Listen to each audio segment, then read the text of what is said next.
కానీ ఒక రకమైనటువంటి మానసికమైనటువంటి స్థితిలోకి వెళ్ళినటువంటి కొంతమంది జనసేన కావచ్చు, టీడీపీ కావచ్చు, లేకపోతే వైఎస్ఆర్సీపీ కావచ్చు, రకరకాల పార్టీలు ఒక ఆర్గనైజ్డ్ గా ఒక ఇష్యూని, ఒక అమ్మాయి ఇప్పుడు విప్లవశ్రీ గాని అస్మా గాని వాళ్ళు ఏమన్నారు, చాలా స్పష్టంగా విమర్శనాత్మకంగా చేస్తే వాళ్ళు ఒక అంశం మీద వాళ్ళకు ఉండేటువంటి ఒపీనియన్ చెప్పారు. అంతేగాని అందులో బూతులు వాడలేదు, మార్పింగ్ ఫోటోలు వాడలేదు, ఏం వాడలేదు.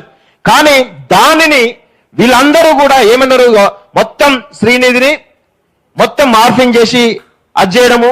లేకపోతే అస్మాకు ఎంత దారుణం అంటే, నాకు ఒక పోస్టర్ చూసిన, ఖమ్మంలో గౌస్ పాషా సంబంధించినటువంటి ఘటనను ఆ గౌస్ పాషా చెల్లె అస్మా అని చెప్పేసి ఇంత దారుణమైనటువంటి ట్రోలింగ్ చూసిన నేను.